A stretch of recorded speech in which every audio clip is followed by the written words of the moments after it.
Break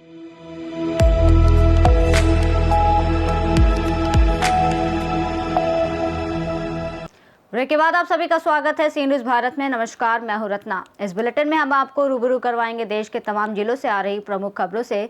तो चलिए शुरू करते हैं खबरों का सिलसिला। डभोई तालुका के हसापुरा के पास 2 साल बाद भी काम पूरा नहीं हुआ है। समय सीमा बीत गई है, संकट शुरू हो गया है। डभोई तालुका के हसापुरा और पूरा गांव को जोड़ने वाली सड़क पर बन रहा रेलवे अंडरपास अब ग्रामीणों के लिए सुविधा की बजाय आफत बन गया है। गुजरात सरकार ने रेलवे गेट मुक्त गुजरात अभियान के तहत इस अंडरपास को 1 साल में पूरा करने का लक्ष्य रखा था, लेकिन 2 साल से ज्यादा समय बीत जाने के बाद भी काम अधूरा है। लोगों को 5 से 7 किलोमीटर अतिरिक्त यात्रा करनी पड़ रही है। स्कूल खुलने के साथ ही स्कूल जाने वाले छात्रों को ये लंबा और खतरनाक रास्ता अपनाना पड़ रहा है। ठेकेदार की लापरवाही कहें या प्रशासन की उदासीनता, इस नाले के निर्माण कार्य की कछुआ गति से चल रही गति से ग्रामीणों में रोष व्याप्त है। ડભોઈ તાલુકાનું ગામ છે, ફરતી કોઈ હાંસાપુરા એનો રસ્તો ને પુડાનો મેન રોડ છે, તો એનો રસ્તો બન્યો નથી। તો અમારે કંઈ બી કરવું હોય કામ તો પુડાવાળાને તો એમ માનો 5 કિલોમીટર ફરીને જવું પડે છે અને 5 કિલોમીટર ફરીને પાછા આવવું પડે છે। એટલે રોડ રસ્તા કોઈ જગ્યાએ બન્યા નથી અને નારું જે અમુક વસ્તુનું બાકી છે ને એ નારું બન્યું નથી। તો અમારે કરવાનું શું એટલા લીધે કેટલા સમયથી કામ ચાલે છે? 2 વર્ષથી। કેટલું કામ બાકી હશે? થોડું ઘણું કામ બાકી છે તો કરતા નથી। પૂરું કેટલા વર્ષમાં કરવાનું હતું? 1 જ વર્ષમાં। તો તમારે જવું હોય તો કઈ રહીને જાઓ છો? અમે રેલવે સરકીને જઈએ, કામ અમારા ગામની સીમ કરીને એટલે રેલવે સરકીને જઈએ બધી ગામની, અને એમ રહીને જવું હોય પુડાવાળાને તો એમ ફરીને જાય હોય, અને પુડાવાળાને અમુકને જવું હોય तो रेलवे सरकीन देता रहेगा है। तो गाड़ी आवे तो जोखम करो, गाड़ी आवे तो जोखम पूरतु जोखम। बड़ौदा से सी न्यूज संवाददाता लाल भाई भटियारा की रिपोर्ट। रुक करेंगे अगली खबर की ओर, जहां बता दें डभोई तालुका में बेमौसम बारिश के कारण किसानों को खरीफ फसलों में भारी नुकसान हुआ है। किसानों की दुर्दशा को ध्यान में रखते हुए राज्य सरकार के आदेशानुसार डभोई तालुका में तत्काल सर्वेक्षण किया गया, जो अब सफलतापूर्वक पूरा हो गया है। डभोई तालुका के 18 गाँव में नुकसान का अनुमान लगाया गया। कृषि अधिकारियों द्वारा 16 अलग अलग दल बनाकर युद्ध स्तर पर सर्वेक्षण कार्य किया गया। सर्वेक्षण में मुख्य रूप से धान, कपास, अरहर, सोयाबीन सहित महत्वपूर्ण फसलों में हुए नुकसान का आकलन किया गया। प्रत्येक किसान को भुगतान सुनिश्चित करने के बारे में अधिक जानकारी देते हुए डभोई के सहायक कृषि निदेशक महेश चौधरी ने कहा कि बेमौसम बारिश से हुए नुकसान के सभी सर्वेक्षण पूरे हो चुके हैं। हमने इस सर्वेक्षण की पूरी रिपोर्ट सरकार को भेजने की तैयारी कर ली है। अब किसानों की निगाहें राज्य सरकार के फैसले पर टिकी हैं।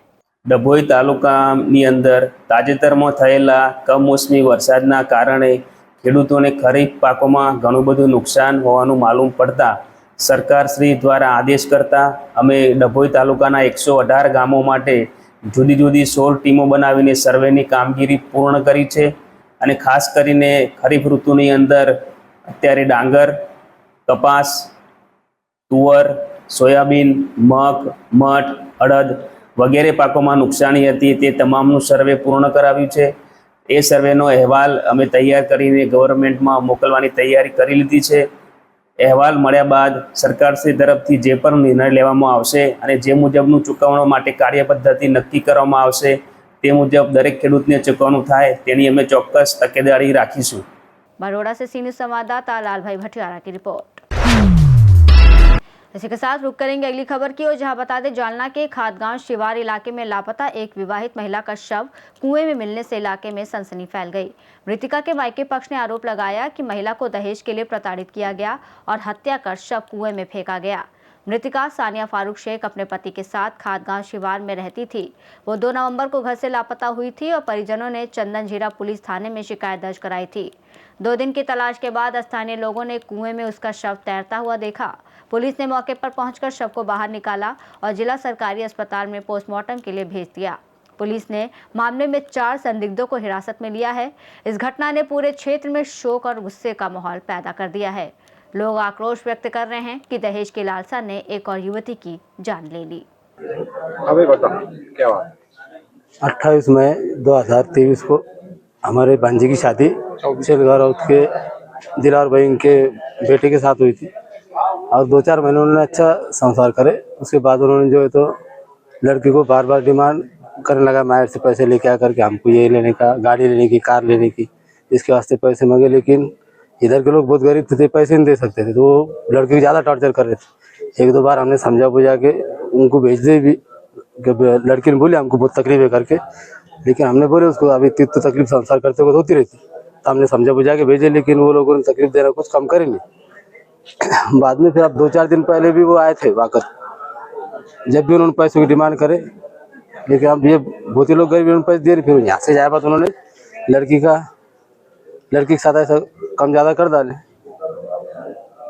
आगे। हाँ, अब उनके जो लड़की के जो उन्होंने खूनिज करे हुआ है, तो उनको तात्काल फांसी की सजा होनी चाहिए। और वो खून में जो सहभागी है, उसका ससुरा शेख दिलावर, उसका दूल्हा शेख फारूक, उसकी सास मुमताज़ भी, और उसके 2 देवर, और ये जानना की जो जावेद है और शेर के। कल भी मैंने उनसे बात किया था, हमने फिरियाद भी दी है। वैसी फिरियाद में सब 2 नवंबर को हमने फिरियाद दी हुई है चंदन जीरा पुलिस स्टेशन में, और हमने उसमें मांग करे कि सब आरोपियों को तत्काल अटक करो, अनकम ज़्यादा हुआ है, ये भी बोले हुआ है रिपोर्ट में। लड़की अपनी कब से मिसिंग थी? ये 1 तारीख से मिसिंग थी, 1 तारीख को रात से, लेकिन उन्होंने हमको बताया नहीं, जो ससुराल वालों ने, तो हमको दूसरे दिन 11-12 बजे बोले उन्होंने, और उन्होंने जो है तो उस रात को जो कुछ कम ज़्यादा कर डाले थे। बाद में हम सब आए, देखे, उनको पूछे तो बोले है नहीं, बोले हमको क्या मालूम कहाँ गए।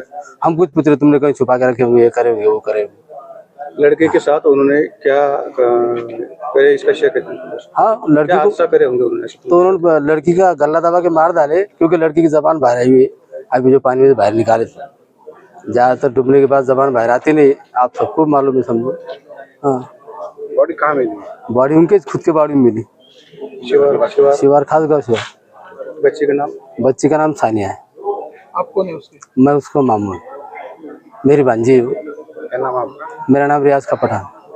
पोलीस स्टेशन चंदनझेरा येथे दिनांक 2/11/2025 रोजी मिसिंग नंबर 55/25, त्यामध्ये मिसिंग महिला जी आहे ती सानिया फारुख शेख व 19 वर्ष राहणार खातगाव शिवार, ही मिसिंग झाल्यामुळे सदर मिसिंग दाखल करण्यात आली होती आणि त्याचा तपास HC 1266 भवरे यांनी केला।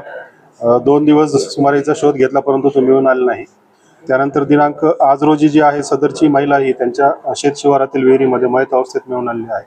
त्या ठिकाणी आमचे पोपनी दामदर मॅडम आणि आम्ही सर्वांनी भेट दिली आहे। आणि त्यानंतर सदरचे प्रेते आता पोस्टमॉर्टम करिता सरकारी दवाखान्यात आणलेले आहे आणि आम्ही सदर याच्यामध्ये पुढील कारवाई करीत आहोत। त्यामध्ये काही संशयित अटक केलेली माहिती?